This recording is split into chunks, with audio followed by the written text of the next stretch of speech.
Namaste and welcome to Nepal Conversations. In this podcast series, we will talk to scholars and researchers about the interesting work on various aspects of Nepali society. We ask them to reflect on old and new problems, challenges, and possibilities confronting Nepal. The theme for Nepal Conversations' first season is disasters. We will present a series of conversations on the topic of disasters and what it means for Nepali society. This series is supported by Levium Trust.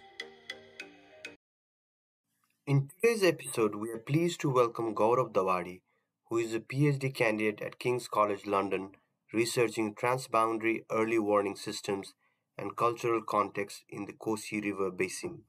He has a civil engineering background with a dual master's degree in urban planning and disaster risk management. Gaurav also has extensive experience as a disaster management professional, working for government institutions and non-government development agencies in Nepal. Recently, he provided advisory support for the preparation of the National Disaster Information Management System in Nepal, called BIPAD, also known as Building Information Platform Against Disasters. So welcome, Gauravji, to this Nepal conversation, and thanks so much for making yourself available. Thank you. So we know your research focuses on understanding disaster risks, and particularly across national situation. Could you tell us a little bit more about what you're doing as part of your PhD research at King's, and your main theoretical assumptions, your method? I know it's there's a lot to cover, but if you could just tell us a little bit about ongoing research, and we could start from there. Thank you for your question. My research is entitled Understanding Transboundary Impacts of Multi-Hazard Early Warning Systems and Their Cultural Context. This research intends to understand the transboundary early warning system by exploring the socio-cultural settings, disaster risk governance, and policy issues related to early warning system in the transboundary context between Nepal and India. And this research, this study is based in the Kosi River basin. As Kosi initiates from China, it flows through Nepal and it reaches India. And Kosi is one of the major tributary of Ganges. And this research is based in the Kosi River basin, but across India and Nepal border. This research is based on 90 qualitative interviews and my lived experience in the study area. And in this research, at first I've interviewed all the government stakeholders responsible for disaster risk management and scientists. They are experts to understand what is the existing early warning practices and how the risk information, how the alert information itself is generated and how it is communicated to the people that are affected by disaster like Kosi flood. And on the second stage, I've done the field interview or in-depth interview and focus group discussion with the flood affected people itself in Nepal and India to explore their understanding of flood and comprehension of the early warning message that they receive from the government side. And I've tried to compare and contrast the perceptions of expert vis-a-vis the flood affected people that who live those situations daily, and in terms of what is needed and what is being delivered there, and how the flood information is generated and communicated in the river basin, and people's understanding of risk and alert information. And those are the things that I'm trying to do in this research. Brilliant. Yeah. Thank you very much, Gaurav. That's a really fascinating project. We also understand that you were involved in, through your research, some advisory role for the disaster information management system in Nepal and also BIPAD portal.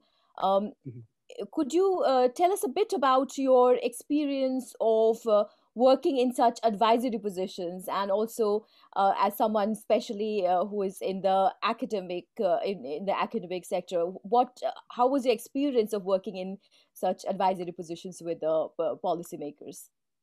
Thank you, Umaji. especially as someone who is from the academic background, I found myself more suited in this role because I could bring in the critical viewpoints, suggest international best practices and critical concepts so that the disaster information management system portal uh, could be utilized on its best possible way to achieve its objective, that is understanding risk for data-driven decision making. And in this context, like in the current context where all the disaster risk management is moving, where international policies and national priorities are gradually shifting from managing disasters to managing risks, the DIMS portal, or Disaster Information Management System portal, called BIPAD, which is the acronym of Building Information Platform Against Disaster, was launched by Nepal, by the Ministry of Home Affairs and newly elected National Disaster Risk Reduction and Management Authority, NDRRMA. And it is based on the international commitments and National Disaster Risk Management Act 2017, as well as National Strategy on Disasters and Policies on DRM. The main aim of this disaster risk management were to effectively use data-driven and evidence-based decision making for all the 4 phases of disaster, that is disaster preparedness, response, recovery, mitigation, and recovery and mitigation phases. And the portal can be accessed from bipadportal.gov.np. That is the official link of the BIPAD portal. And my role in this is on the quality assurance and improvement of the portal by carefully assessing and visualizing the information to provide the clear and unambiguous information, being like an outsider, not like being from the academia, so that, for example, if the data suggests that this is the flood of 100 years return period, then like my job is to add more information and suggest that the audience needs to explain that the return period of flood, which suggests 100 years, is just expressed in its probability of like 1 in 100, or just 1% chance of occurring in every year. It does not mean that like 100-year return period flood will occur in the next like 100 years. Instead, it means that in any given year, there's like a 1% chance that it will happen regardless of when the last similar event had occurred. And similarly, also like my role is on advising the quality assurance of disaster data, on maintaining data ethics, like digital data on disasters provide opportunity to innovate and transform disaster management practice. However, if unauthorized, if the data is used unauthorized, or like it is shared or disclosed, then the information about disclose about the information about people, then it can further aggravate their vulnerability. Like the people can be further suffering if the data is improperly used. So that I'm making sure that the data is data entails proper data ethics. And also there's a term called data responsibility, which is beyond the data privacy and data protection. And because it is a disaster data, the responsibility is there with all the users of the data. So I'm making sure that like the data responsibility is like effectively observed, and the data should not just be used because it can be used. Like the need and purpose should be clear, along with the strict adherence to the legal and ethical standards to use disaster data. So in those aspects, I'm providing advisory support, so that like being an outsider, I think it is more useful because I can provide like a harsh comment or critical judgment on it. And are they receptive to those kind of harsh comments, Gaurabji, the policymakers, someone who's coming from outside? How receptive are they to those kind of critical comments? Being like coming from academia, you have the freedom to do that, and they also kind of like, because you have come from like these academic background, then they tend to listen. But like if you are just working in an INGO or like you are from certain agencies, then like it becomes impossible, like even to convince them. So I Right. think they are like a bit receptive. Exactly. So I just want to, in response to Uma's question in the very beginning, you mentioned about the national and international commitment towards risk reduction. That's where the national and international focus is right now. And you also mentioned about the role of communities. But a lot of research suggests, including my own research in post-disaster 2015, after 2015 Nepal earthquake, despite so much national and international focus on community-led disaster risk analysis and response, the role of community, local communities, often neglected in kind of formal response to disaster. Do you agree with that? That the communities are often not given, kind of a proper role in decision making surrounding disaster risk analysis, and if so, why is it the case that what are the barriers to community participation, community engagement in risk analysis and response? What do you think are the main kind of barriers to that? This is really interesting question, and I can talk like days on it. But like summarize in the present context, like what I usually say is like in the present context, the knowledge is given in one or other way to the community. The word or the term given I have used is because it is given in such a way that it is like the relief package that is distributed to the victims of disaster, and it is given to the affected people without realizing how they understand or utilize it. It is just like a generic package that is just similar to the generic relief package that is given. And the information takes the supply side approach to the communication, where the experts at the center generate and send the information outward and downward to the target people at risk, outward and downward from the center. And in most cases, the only role that the people have is the role of a target group, or as a passive receiver, or like a passive recipient of the information. And they're only thought of to act in a certain way when the information is sent to them. Just like if I push the button, they just need to run away and go to the safe place. This is what the whole concept of risk communication has been following.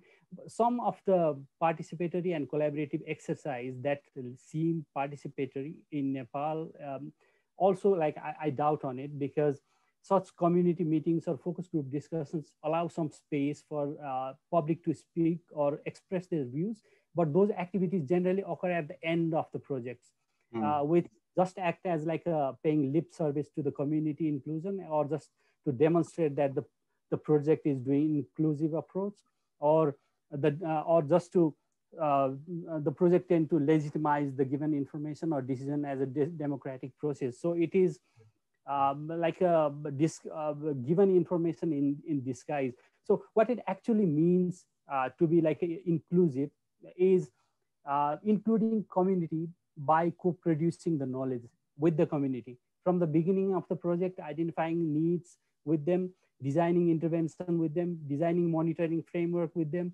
and all the working needs to be done with the communities. And this like a lot of authors have argued that you cannot just co-produce knowledge with the community. It has to come from the bottom up, or it has to come from the community. And there are three catalysts that occur as for the co-production of knowledge.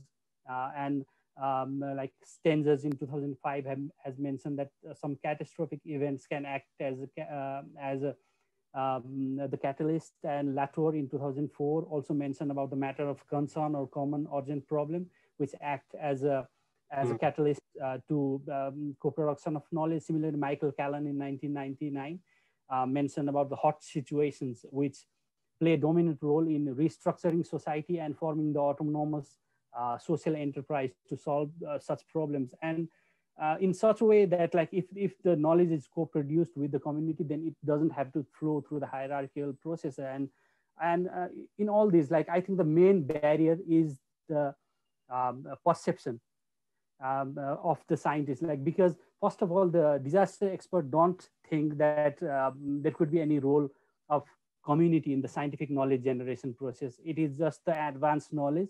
So it is the job of scientists and experts to generate those kind of information. But on the contrary, community have richer historical and contextual information that can significantly enrich the scientific process, which is like never included in the research process. And also the whole process of community inclusion is designed as a project, like but it has certain time bound to achieve the targets and to show the results. And in the real world, like, things don't work like projects. So nobody has time to live with the community and then identify the root cause of problem and devise solutions with them, and it will take like years and years. So what actually happens in the name of community inclusion is like the community representative is chosen, which is most likely the local elite of the community, who provides like a lot of information about the community and who arranges meetings. And uh, and the community inclusion process is said to be achieved in paper, and that serves as a purpose. Like, this is community inclusion. That is the main barrier, I think. In all the process, the community inclusion, there is no real community inclusion at all. I've not seen it at all until my like experience. So this is the problem, I think. Right. Yeah. Did you find any kind of best practices, any examples at all during the research, or any in any other country other than Nepal where communities have been involved in a more substantive way rather than in this kind of a project way? Yeah, I think like I've read a lot of papers, and also in UK, like there's a paper by Jonathan Lane, and it is in the Pickering Dale, where like the government was unable to provide the flood relief or like flood mitigation efforts in UK, but like community rearranged themselves. They devised the solution themselves. They acted as scientists. They acted as like they co-produce the information themselves, and then they actually at the end solve the problems. Those kind of things acted as like the common matter of concern for them. And in that way, there's like no hierarchy of information. And there are a lot of examples where like when nobody is giving help to them, and they have formed themselves to devise a solution. And it has always come from the bottom up. It has like all the best practices tell that those kind of social autonomous enterprise always form from the bottom up, not from the top down. So like you cannot impart like knowledge co-production. Like you cannot go to the community and I will say that I will produce knowledge with you, and then like I will work in that way. But like uh, it is like an organic process where the knowledge co-production happens like out of necessity. So there are a lot of papers regarding that. Yeah, that's really interesting. Thank you. Mhm. As you've mentioned earlier as well, that there have been quite a lot of investment in DDR sector, especially by the international donor agencies as well. There are quite a few actors who are involved in this process. But what could be the reason that significant improvement or any kind of change has not been seen in DDR sector, especially in the context of Nepal? I think this is a very good question, and I think it starts from the international donor agencies itself, because it starts from the design of the funding proposal. Because while designing the proposal, what happens is first the funding needs to be secured first of all. So the funding proposal is written in such a way that it is crammed with all the development jargons and buzzwords like resilience, social vulnerability, inclusive, forward transformation. Otherwise, like you don't even get the funding. So the paper looks it looks good on paper, but all those things are like intangible concepts. Like you cannot measure forward transformation or like resilience in the field. So uh, in the end, like what happens is like you make proposal like that, and you sit in the central level in Kathmandu or in London, and then those uh, theories of change and log frames are done without properly assessing the context, like what are the real root cause of the issues in the field that you're trying to intervene. And after the funding is secured, then the project tries to adapt people in the later stage, like the community into the people, like, and in that way, like finally, when the community is consulted regarding what the project actually is, and when the funding team goes to the area, then it becomes hard for people to digest those interventions. Like, it is not addressing the root cause of the problem, but it is only like talking about the symptoms of it. For example, like giving training to the trainings on the concepts of disaster to the daily wage worker or poor people who is more concerned about the upfront risk or his livelihood or poverty. So like yeah, it is like the concept of disaster is useful, but it's like it is not his priority. Like how does it help? Those kind of things, like they that come in their mind. And because those interventions were not demand based, but only like based on the donor's interest, what and that leads to the project becoming like unsustainable. And those interventions only last till the project duration, and those interventions are like unable to create any positive impact to the society. And secondly, also like when the let's say when the funding is secured, then the considerable money is spent on the management cost. What reaches to the affected people is only about like 20 to 30% of the total fund. Let's say like a donor X agency gives money to an INGO, then all the management cost of the experts and logistics gets deducted there. And as per the government rule in Nepal, the INGOs cannot directly implement the projects in ground. It must go through the nationally registered non-government agencies or like NGOs. So then from there, the INGO gives money to NGO, and also NGO cuts all the staff costs, logistic, transportation is the money gets cut there also. And secondly, when it reaches to the community, then as per the Social Welfare Council's agreement with the NGO and INGO, they are only entitled to do limited work, not all the things that are listed in the proposal. So when it reaches to the community, it's like 20 to 30% at most of the total cost, and that too is spent in the like unwanted things, just like building one tap for the whole village, like pilot projects and trainings, what like people don't really care for, but like those things are given. And these interventions don't at all like don't address the root cause of the problem at all, but that's why the issue remains unsolved. And also like the I want to share one thing is like all the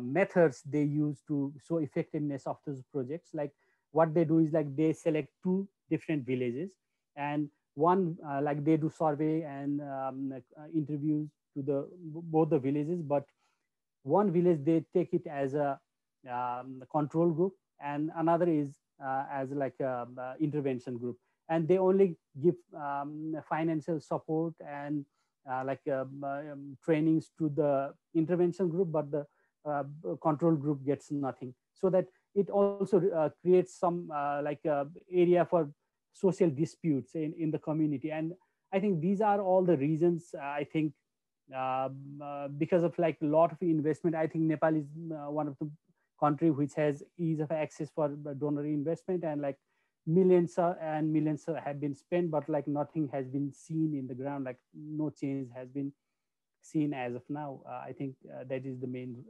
reason. Really interesting. I wanted to ask you one question.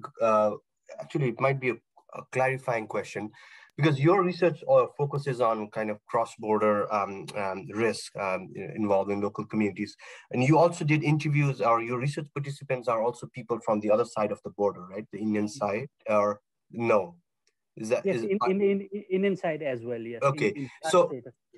that's brilliant. So my question was is more related to what you said about the involvement, of the international aid community and this pervasive kind of system where their local communities are often excluded in the process, and that's to do with the funding and other things. But I would assume that is the situation similar or same in the other side of the border, in the Indian side, when it comes to the role of the international community, aid community? Because I would assume the aid involvement or the aid structure in that in India is slightly less prominent than in Nepal. So, is the situation slightly different there in India when it comes to involvement of local communities, their role, their participation in decision making compared to Nepal? What does your research, like some emergent findings from your research, say about when you have to compare the two contexts?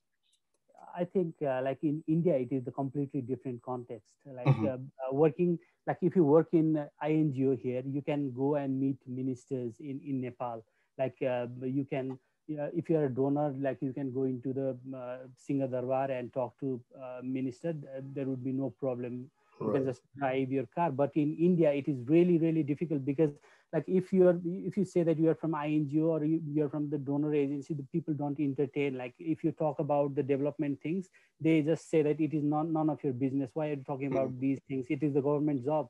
Why are you talking like these things in our country? Just do your job, like only like do what you are like entitled to do, those kind of things. And like completely it is different scenario. Like you cannot even meet the local level, like district magistrate, and go and like talk to district magistrate like that. If you're from INGO, they don't like entertain those kind of things. And also the inclusion thing is, it is like kind of a similar in India. Like people, because the Bihar state in India, it is huge, and across border it is like the very far from the center, that is Patna. So people like have to rely on the information that is sent on Nepal. Like the people living in Bihar state, like they carry Nepalese SIM like NCEL and NTC in the border, so that the flood information or like alert information that is sent by DHM to Nepal will be received by them. So they like up to 1 to 2 kilometer it works. So that is the situation in India. Brilliant. Yeah, that's really interesting. So, Gaurav, we've come towards the end of the conversation. This is really, we hope we could go longer, but that's the format we have. And but towards the end, I wanted to ask you about because you mentioned a lot about the potential of more community-based, like research, co-creation of knowledge, and given that the Nepal's susceptibility to different forms of disasters.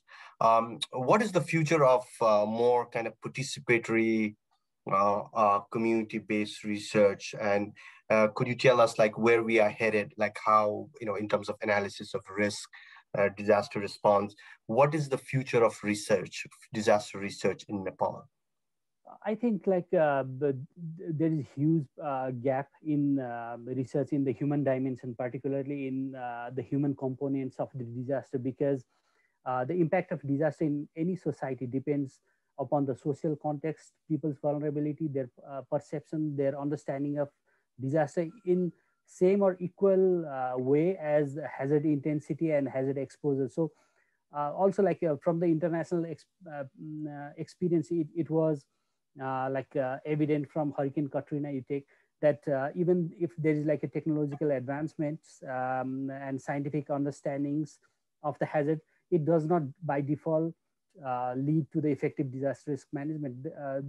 Therefore, a significant research is needed on the human side, on how people, like how cultural context, how social factors relate to the impacts of disaster, as the disaster impacts are not uniform in any particular society, because different class, gender, age group, people with different ability are differently or differentially affected by disaster. So like there is a huge gap in research that needs to be done, and in the participatory planning process as well. Like there's I think no or like very less done in this area. So there is like a lot of area, like the research is needed in this domain or like in this area.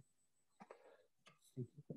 Well, thank you so much, Gaurav. That was really fascinating, and thanks for ending in that very, kind of hopeful note about the future of kind of social research or in disaster. We really enjoyed the conversation. Umay, do you have anything? No, thank you. Thank you. That's really fascinating. Thank you so much for sharing your insights. Thank you very Yeah, much, well, Gaurav. and good luck with your research, and Gaurav. Thank you. Uh,